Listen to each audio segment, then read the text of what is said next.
I was in the kitchen when the front door clicked shut behind the rest of the family.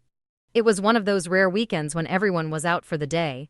My parents had gone to visit relatives, and my stepbrother, Ethan, had stayed behind, saying he had a ton of schoolwork to finish.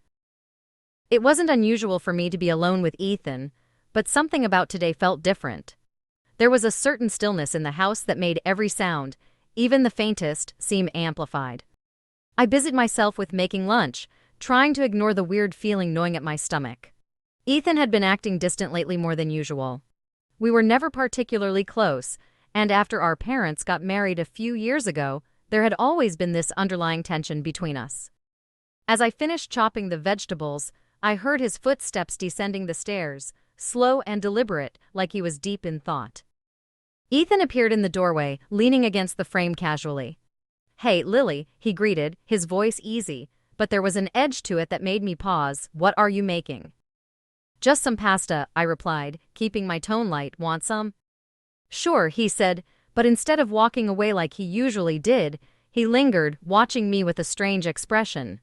I could feel his eyes on me as I moved around the kitchen, and it made me nervous. "Is everything okay?" I finally asked, turning to face him. He had that look again, the one I'd noticed over the past few weeks but never dared to question.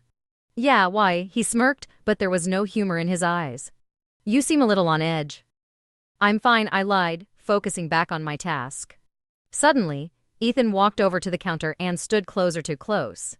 I could smell his cologne, fresh but a little overwhelming in the confined space. "You know," he started, his voice low, "it's just the two of us today." There was a pause, and I didn't dare look up at him. No parents, no interruptions. I swallowed hard, my pulse quickening. "Yeah, I know," I said, trying to keep my voice steady, but the tension was impossible to ignore. The air between us felt thick, and I wasn't sure where this was going. Part of me didn't want to find out. But another part of me, one I wasn't proud of, was curious. Ethan reached out and brushed my arm lightly, and even though it was the slightest touch, it sent an unexpected jolt through me. I stiffened. "What's up with you?" I asked, half joking, trying to diffuse whatever this was. But instead of backing off, he leaned in closer. "I've been thinking about you a lot lately," he said softly, his voice almost a whisper. His words hung in the air, charged with an unspoken implication, and I suddenly realized where this conversation was heading. "Ethan, don't," I said, my voice trembling slightly. His eyes darkened, and for a brief moment, I wasn't sure what he was going to do next. "I'm just saying," he continued, a sly smile creeping across his lips.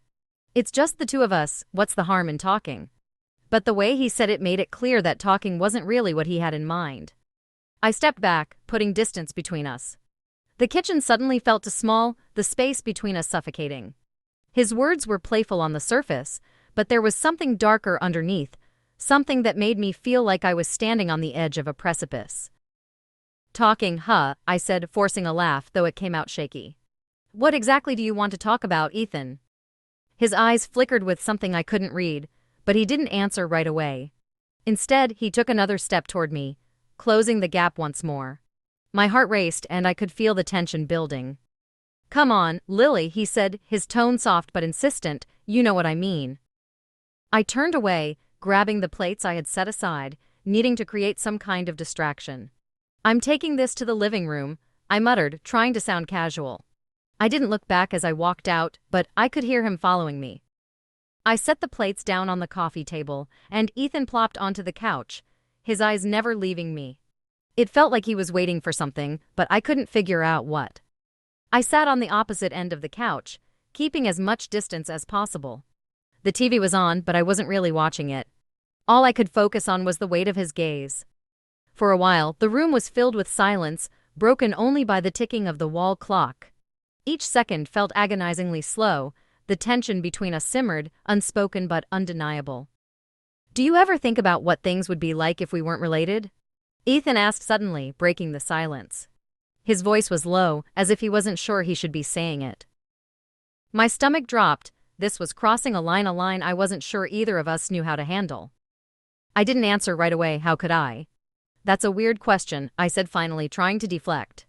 I picked at the food on my plate, but my appetite had vanished. "Is it, though?" he pressed, leaning forward. "I mean, technically we're not even blood related. you're just my stepsister. There it was, the excuse that made the conversation seem not completely wrong. But it didn't make it right either. I finally looked at him, and the intensity in his eyes caught me off guard. He wasn't joking, this wasn't just sibling banter. He was serious, and that scared me more than I wanted to admit. "Ethan, we can't," I started, but he interrupted me. "Why not?" he asked softly, almost pleading. "Who's going to know? It's not like we're doing anything wrong, we're just talking." That word again, talking, like it was some kind of shield for what he really meant. I shook my head. "It doesn't matter," I said firmly, "we're family now, whether you like it or not. This," I gestured between us, "this can't happen." For a moment, he said nothing, but I could see the frustration building behind his calm exterior. "Lily," he said, leaning closer again, "I've seen the way you look at me sometimes. Don't act like you've never thought about it." I froze. His words hit harder than I expected because, deep down, I knew there was some truth to them. There had been moments, fleeting thoughts I always pushed away, never letting myself dwell on. But now, sitting here with him, the reality was staring me in the face. The days following our conversation passed in a tense but manageable silence. Alex and I carefully avoided being alone in the same room for too long, and when we did cross paths, it was with a strained politeness that made everything feel artificial. Neither of us wanted to acknowledge the underlying current of awkwardness that had taken root. It was as if by not talking about it, we were hoping it would just go away on its own. But of course it didn't. One evening I came home later than usual. It had been a long day at work, and all I wanted was to collapse in bed and escape from everything. As I slipped off my shoes by the door, I heard a soft murmur coming from the living room. I froze, recognizing Alex's voice. He was on the phone, pacing back and forth across the room. From the sound of it, the conversation was heated. Curious, I lingered near the entrance, keeping out of sight but close enough to hear snippets of what he was saying. "I know it's complicated," he said, his voice tense. "But I can't just turn off how I feel." My heart skipped a beat, and I felt the air leave my lungs in one swift rush. I knew he wasn't talking about me, it couldn't be, but the timing, the situation. It was hard not to feel a sense of dread rising in the pit of my stomach. "Look," he continued, his tone softening slightly. "I'm trying to figure this out, okay, but I need more time." I couldn't listen anymore. It felt too personal, too intrusive, and I didn't want to hear any more confirmation of whatever was still simmering between us. So I quietly made my way up the stairs to my room, hoping Alex hadn't noticed I was home. The next morning, things were almost back to normal, at least on the surface. We exchanged awkward pleasantries over breakfast, but there was still a distance between us, one that neither of us seemed ready to bridge. Yet I couldn't help but feel that the conversation I overheard had shifted something. I wasn't sure what, but it was as if Alex was holding back even more now, as if he was struggling with something deeper than what we had already faced. A week passed like this, tense, uncertain, but manageable. And then, one evening, the tension finally broke. It was late, almost midnight, and I had been up working on a project in my room. The house was quiet, and I thought Alex had gone to bed hours ago. But then, I heard a soft knock on my door. My heart sank. "Jess?" His voice was quiet, almost hesitant. I debated whether or not to answer, but something in his tone made me pause. It wasn't the usual awkwardness that had hung between us since that day on the couch. There was something else, something more urgent. I opened the door a crack, just like the last time. "What is it?" He looked at me with a conflicted expression, as if he was waging an internal war. "I can't keep pretending everything's fine," he said quietly, his voice barely above a whisper. I thought I could, but I can't. I opened the door a little wider, stepping into the hallway. "What do you mean?" He ran a hand through his hair, clearly frustrated. I tried to move on, to let it go, but I can't stop thinking about you. I felt my heart race, but I stayed silent, waiting for him to continue. "This isn't just some crush," he said, his voice thick with emotion. "I thought it might be, but it's not. It's more than that, Jess, and I don't know how to deal with it." For a long moment, I didn't say anything. I didn't know what to say. The weight of his confession hung between us, thick and suffocating.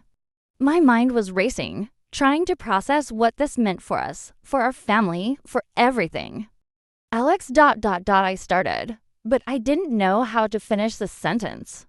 I didn't know how to tell him that, even though a part of me had been wondering the same thing. This couldn't happen. Not like this. I know it's messed up, he said, cutting me off. And I know you probably hate me for bringing this up again, but I needed to be honest with you. I can't keep pretending anymore. I sighed, leaning against the doorframe. Alex, this isn't just about us. There are other people involved. Our parents, the family dynamic. It's not that simple. I know, he said, his voice cracking slightly. I know it's complicated, but that doesn't change how I feel.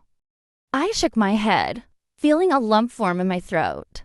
We can't do this, I said softly, repeating the words that had become almost a mantra in my head. It's not fair to anyone. He looked at me for a long moment, his eyes full of something I couldn't quite place, something between frustration and sadness. Finally, he nodded, but I could see how much it pained him to do so. Yeah, he said quietly. I get it. We stood there for a few more moments in silence, the weight of everything hanging between us. And then, without another word, Alex turned and walked away, leaving me standing in the hallway, my heart heavy with everything unsaid. As he disappeared down the stairs, I realized that this wasn't over, not really. We had acknowledged it, yes, but the feelings, the tension, the uncertainty, it was all still there, lurking beneath the surface, waiting for another moment to rise to the surface. And as much as I wanted to pretend otherwise, I knew that this was something we couldn't just forget.